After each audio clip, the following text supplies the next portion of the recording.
आपका big news 24/7 में आपके साथ हूँ मैं संपदा। वक्त हो चला है आज की मुख्य खबरों का, तो चलिए एक नजर डालते हैं आज की सुर्खियों पर। छठ पूजा को लेकर घाटों की साफ सफाई से लेकर साज सजा कर रखा जा रहा पूरा ध्यान। फलों की दुकानों पर लोगों की भीड़। वहीं कोरोना काल को लेकर छठ व्रतियों ने घाट पर न जाने का फैसला लिया। इसके अलावा घाटों पर कोरोना प्रोटोकॉल का पालन करना इस बार अनिवार्य होगा। साथ ही अब की घाटों पर भीड़ कम होने की भी कोरोना के कारण संभावना है। कांग्रेस नेता अब्दुल मन्नान ने दीघा दौरा के दौरान मीडिया कर्मियों से मुखातिब हो शुभेंदु अधिकारी को लेकर कहा कि ममता बनर्जी जिस सीढ़ी पर चढ़ रही थी उसे तोड़ दिया गया। दीदी किसी की लोकप्रियता को बर्दाश्त नहीं कर सकती, वो सिर्फ अपने भतीजे को छोड़कर किसी को भी नहीं जानती। पश्चिम बंगाल के दुर्गापुर बैराज में दामोदर नदी में छठ पूजा से पहले नहाने गए 18 वर्षीय किशोर की डूबकर हुई मौत। वहीं स्थानीय लोगों ने गुस्से में तफ्तीश को आई पुलिस को ही घेर लिया और वहां प्रदर्शन करने लगे। पश्चिम बंगाल के जलपाईगुड़ी के करला नदी से एक अधेड़ महिला का शव बरामद किया गया। घटना शहर के बाबूपाड़ा करला पुल के नीचे की है। वहीं मृतक महिला का नाम और पहचान अब तक पता नहीं चल पाया है। वहीं कोतवाली पुलिस ने शव को बरामद कर परीक्षण के लिए सदर अस्पताल के मुर्दाघर भेज दिया है। पश्चिम बंगाल के मुर्शिदाबाद जिले के कंडी थाने से सटे कान्हा मयूराक्षी नदी के किनारे एक बांध से मंगलवार सुबह एक व्यक्ति का शव बरामद किया गया। मृतक की पहचान 45 वर्षीय वसुदेव हलदर के रूप में की गई। मृतक का घर छितिनकंडी बानिकपाड़ा दादांग मंदिर के पास बताया जा रहा है। वह पेशे से फल व्यापारी था। पुलिस के मुताबिक अनुमान लगाया जा रहा है कि सोमवार की रात नशे में होने के कारण उसकी मौत हो गई। पश्चिम बंगाल राज्य सरकार कर्म साथी योजना के तहत 2 लाख युवाओं को देगी बाइक। बताया जा रहा है कि इससे युवाओं को व्यवसाय शुरू करने में प्रोत्साहन मिलेगा। करीब 10 लाख लोगों को मदद का लक्ष्य रखा गया है। वहीं कर्म साथी योजना का उद्देश्य वित्तीय सहायता प्रदान करना है और भावी युवा उद्यमियों को मदद करना है। सीएम ममता बनर्जी ने हाल ही में यह घोषणा की थी कि लाभार्थियों को राज्य सरकारी बैंकों द्वारा कम ब्याज पर ऋण प्रदान किया जाएगा और साथ ही उनकी सहायता की जाएगी।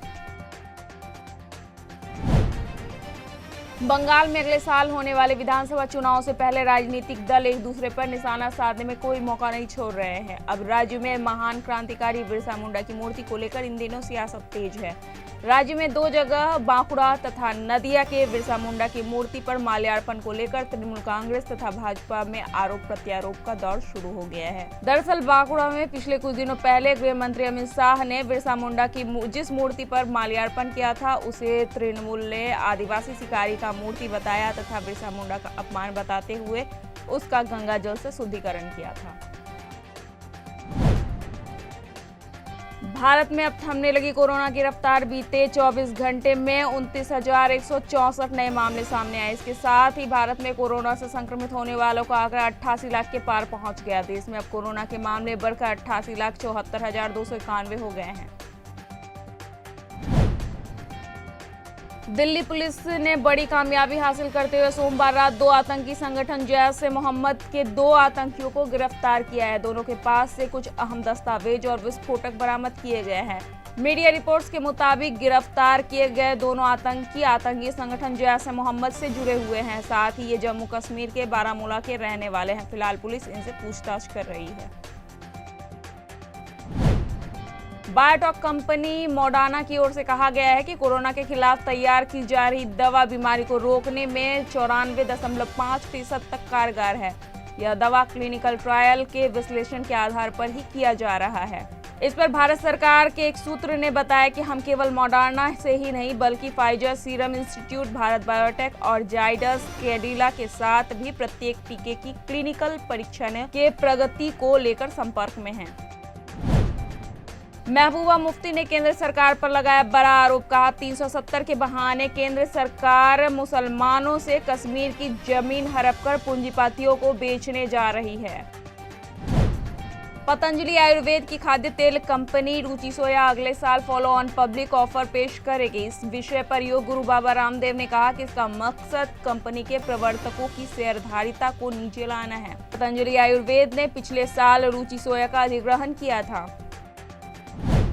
बिहार चुनाव में कांग्रेस के खराब प्रदर्शन पर पार्टी के अंदर ही विवाद शुरू हो गया। कांग्रेस के वरिष्ठ नेता कपिल सिब्बल ने पार्टी के टॉप लीडरशिप यानी सोनिया और राहुल गांधी पर निशाना साधा है। कहा कि पार्टी ने शायद हर चुनाव में हार को ही नियति मान लिया है। वहीं सिब्बल के बयान पर पलटवार करते हुए राजस्थान के सीएम अशोक गहलोत ने कहा, पार्टी के अंदर का मामला बाहर लाना गलत है।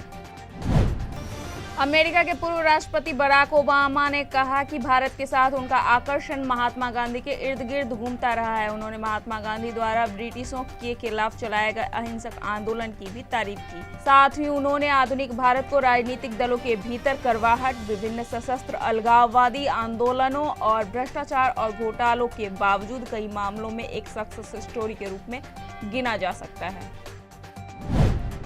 टीवी शो थेनमोजी बीए के विलेन का किरदार निभाने वाले अभिनेता सेल्वाराथिनम की चेन्नई में हत्या कर दी गई। सीसीटीवी फुटेज में घटनास्थल के पास 4 संदिग्ध दिखाई दिए। पुलिस इस मामले की जांच में जुटी है। अक्षय कुमार की film Lakshmi OTT platform Disney plus Hotstar पर 9 नवंबर को रिलीज हुई। वहीं इस फिल्म ने देश के साथ साथ विदेशों में भी अपना अच्छा प्रदर्शन किया है। बताया जा रहा है कि लक्ष्मी ने रिलीज के 1 हफ्ते के अंदर यूएई में 1.46 करोड़ का कलेक्शन कर लिया है। अब तक के लिए इतना ही। और भी खबरों को विस्तार से जानने के लिए बने रहिए बिग न्यूज 24/7 के साथ। धन्यवाद।